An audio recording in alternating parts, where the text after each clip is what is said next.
विश्व हेपेटाइटिस दिवस पर लियो क्लब ऑफ फेमिना द्वारा किया गया जागरूकता अभियान।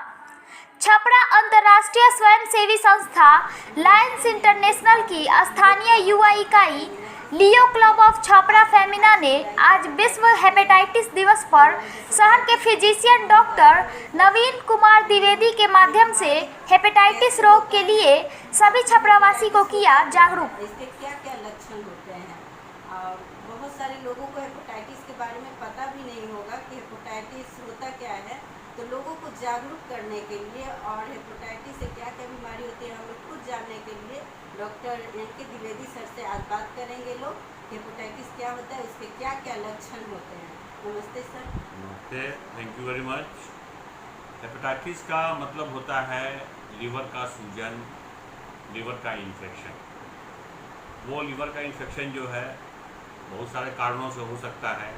वो किसी जीवाणु के चलते हो सकता है। वो जीवाणु बैक्टीरिया हो, वायरस हो। अल्कोहल का ज़्यादा सेवन करने से भी हेपेटाइटिस होता है। ज़्यादा तैलीय पदार्थ खाने से भी हेपेटाइटिस हो सकता है। और कुछ ऐसी बीमारियां होती हैं जो पीढ़ी दर पीढ़ी चलती हैं, वंशानुगत होती हैं। वैसी गड़बड़ियों से भी हेपेटाइटिस हो सकता है। तो यहाँ पर हम बात कर रहे हैं हेपेटाइटिस बी। तो हेपेटाइटिस बी एक वायरस है और इसके चलते हेपेटाइटिस बी का इन्फेक्शन होता है किसी भी व्यक्ति को। तो बेसिकली क्या है कि हेपेटाइटिस बी जो है वो लीवर की बीमारी है। लीवर की बीमारी है, इसमें लीवर में सूजन आ जाता है। पेशेंट को बुखार हो सकता है, पीलिया हो सकता है जिसको हम इंग्लिश में जॉन्डिस बोलते हैं। पेट में दर्द हो सकता है, पेट की गड़बड़ी हो सकती है। तो ये शुरुआती लक्षण इसके हैं हेपेटाइटिस बी के। और किसी किसी पेशेंट में तो कोई लक्षण नहीं होता है, जैसे खास करके बच्चों में हेपेटाइटिस बी का कोई लक्षण नहीं होगा या लक्षण हो ऐसा कोई ज़रूरी नहीं है। तो लक्षण विहीन भी हेपेटाइटिस बी का इन्फेक्शन हो सकता है। और हेपेटाइटिस बी जो है हम रूटीन टेस्ट से पकड़ते हैं। जब हमारे क्लिनिक में पेशेंट हमारे किसी कारण से आते हैं तो हम लोग हेपेटाइटिस बी का भी आजकल जांच कराते हैं, क्योंकि आजकल ये बीमारी फैल रही है। तो हेपेटाइटिस बी का हम लोग रूटीन जांच कराते हैं और तब हमें पता लगता है कि हेपेटाइटिस को पेशेंट को है कि नहीं है। या कोई पेशेंट अगर बुखार, पीलिया, पेट में दर्द, पेट की गड़बड़ी लेकर के आता है, उस केस में भी हम लोग हेपेटाइटिस बी की जाँच करवाते हैं। हेपेटाइटिस सब कितने प्रकार के होते हैं? देखिए, हेपेटाइटिस जो है, हेपेटाइटिस वायरस जो होता है ए से लेकर के ई तक होता है।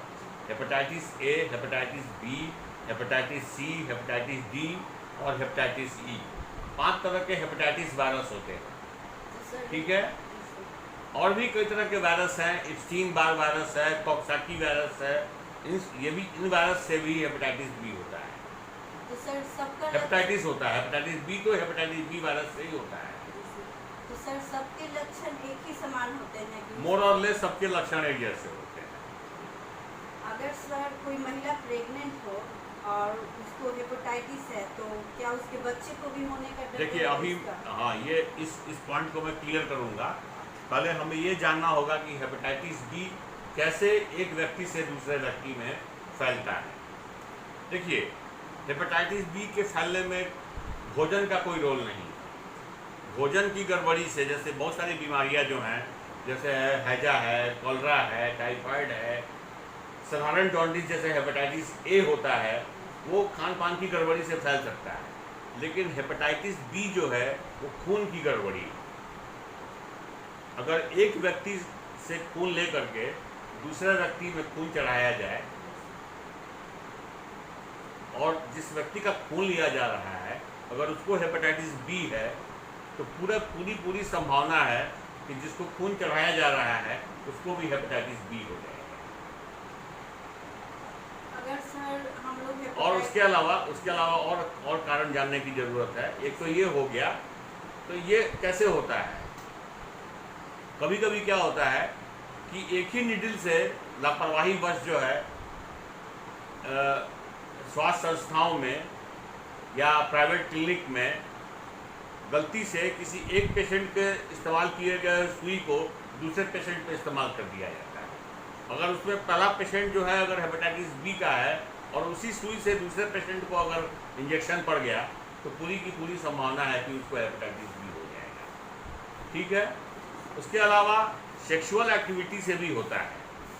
अगर एक पति पत्नी में अगर किसी एक को अगर हेपेटाइटिस बी का इन्फेक्शन है और दोनों संपर्क में आते हैं तो संभावना है कि एक से दूसरे में इन्फेक्शन चला जाए। तो एक खून के माध्यम से जाता है, एक सेक्स के माध्यम से जाता है। तीसरा, आपने बहुत अच्छा प्रश्न किया है कि अगर माँ को हेपेटाइटिस बी है तो क्या होने वाले बच्चे को भी हेपेटाइटिस बी हो सकता है क्या? जी हाँ, ऐसा होता है। उसको हम लोग वर्टिकल ट्रांसमिशन करते हैं। वर्टिकल ट्रांसमिशन कि माँ को अगर हेपेटाइटिस बी है तो बच्चे को भी हेपेटाइटिस बी हो जाएगा। हेपेटाइटिस बी का इलाज भी हमारे पास में आज के समय में है। बहुत सारी एंटीवायरल ड्रग्स आ गई हैं।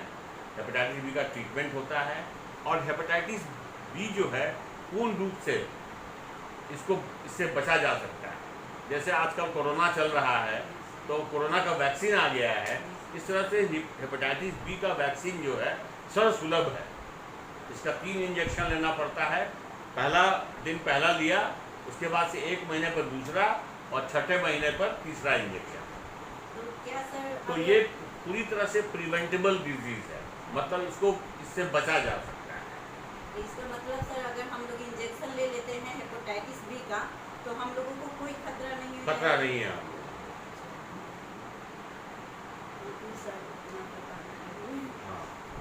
धन्यवाद। और समय समय पर कैंप भी होता है हेपेटाइटिस बी डिटेक्शन के लिए, समाज सेवी संस्थाओं द्वारा, आप जैसी संस्थाओं के द्वारा होता है। और लायंस क्लब का तो इतिहास है कि लायंस क्लब में बहुत मास लेवल पे हेपेटाइटिस बी का वैक्सीनेशन भी हुआ है। ये बहुत ही अच्छी बात है कि हेपेटाइटिस का इंजेक्शन लेने में आप लोगों को मतलब कि कोई डरने की बात नहीं। डरने की भी बात नहीं है और उतना खर्चा भी नहीं है। खर्च भी नहीं है।